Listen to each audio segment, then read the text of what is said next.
We all know James Harden is a ISO demon. We know this man can shoot the ball. He know he can break down defenders. You know this man can somewhat slash as well.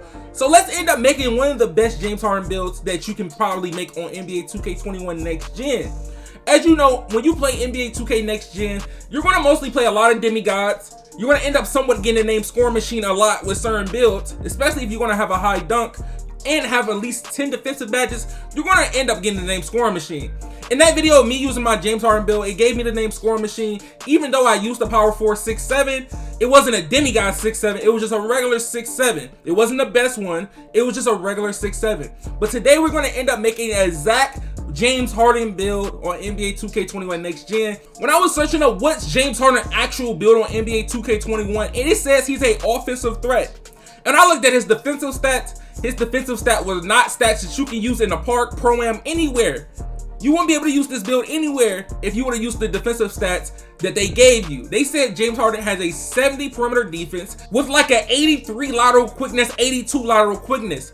But the thing about that, on 2K, your perimeter defense is your lateral quickness. No matter what you do, if you have a 99 perimeter defense, you have a 99 lateral quickness. So with this build, we're going to end up trying to make it as close as we can to a James Harden build. We're going to make sure we get the name offensive threat as well. So we're going to start with this build. As we know, James Harden is left-handed and he also is a shooting guard. But the thing about how NBA 2K21 Next Gen works, being a point guard and shooting guard, the badge counts are horrible.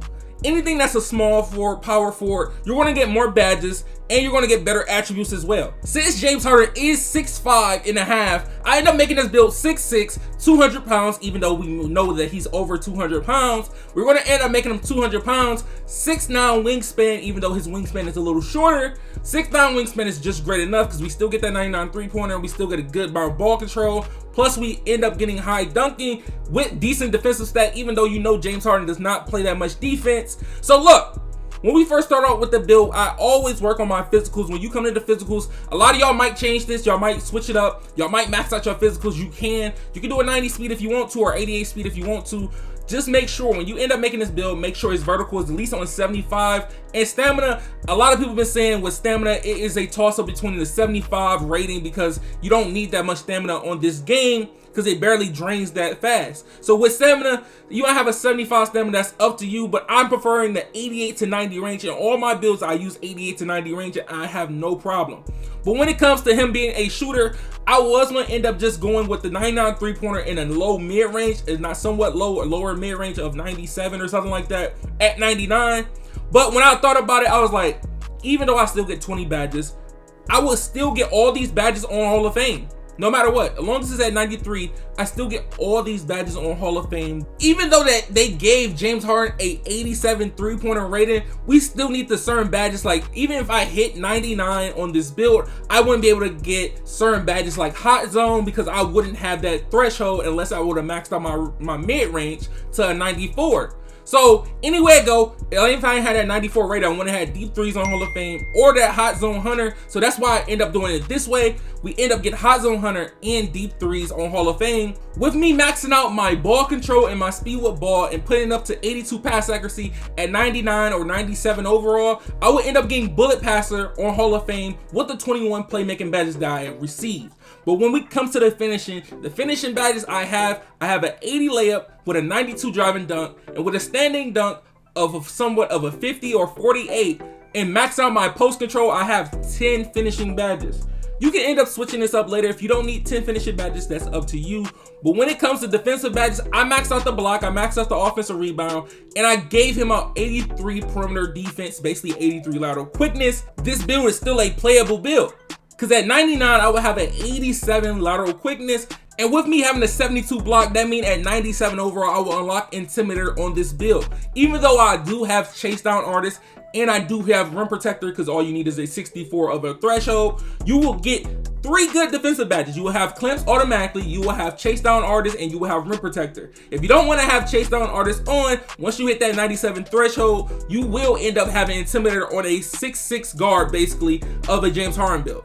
I'm trying to make sure I make this build as much playable as possible that you can use in the park, the stage, the rec, wherever you want to use this build, it's possible. Even if you sit corner on this build, you will still be able to get buckets. But when it comes to James Harden, you think James Harden as a shifty guard, a crazy scorer that can get a bucket off on some of the greatest defenders, but also somewhat a great finisher. But when it comes to actually picking the takeovers, we know ankle breaking shots could be one, pull-up precision. Even though 2K gives him the shot creator, and that's what he is a shot creator, he is a bucket getter. He can get buckets whenever he needs to, but it is times that he does not get them. But look, I'm going to somewhat go with my go-to. My go-to is usually sharp take and pull-up precision, or sharp take and another sharp take. Just for grinding the build and getting the max badges, that's what I usually do. But for this build, we're going to end up messing with the pull-up precision and the ankle breaker shots. But like I said, as a go-to, I prefer you, if you know you're going to be using this build a lot, I'm going to stick with the sharp spot-up take first, and then we're going to end up doing ankle breaker shots as secondary or pull-up precision.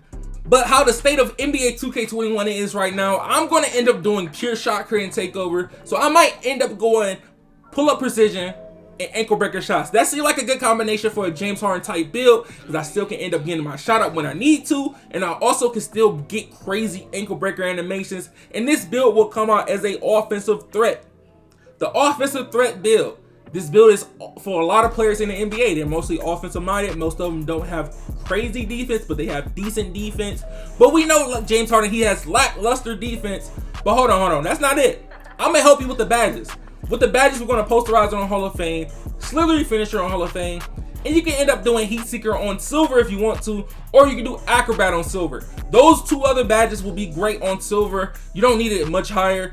Acrobat and heat seeker on Hall of Fame will be great, but since we only have 10 finishing badges, it'll get the job done based on if you're rim running or not. But on this build, it's no reason to be rim running.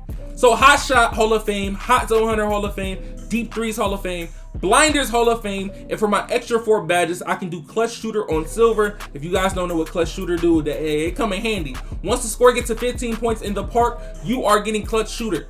The clutch shooter pops up on every shot. Once you have 15 points in the park, that's when it pops up. But when it comes to green machine, I will only use it if you're somewhat the main ball handler, because you need to get 3 greens to end up activating it any way it go. On Hall of Fame, on gold, on silver, it's the same. For my go-to playmaking badges, I do unpluckable silver or gold. It's based on your preference. Some people end up doing a Hall of Fame. Hall of Fame is not needed on this game, because most people that you're playing do not have high steal on this game. But when it comes to the actual badges that you have, ankle breaker is a must. Special delivery is a common thing that a lot of people use. I use it on Hall of Fame because you end up getting takeover in 2 shots or 1.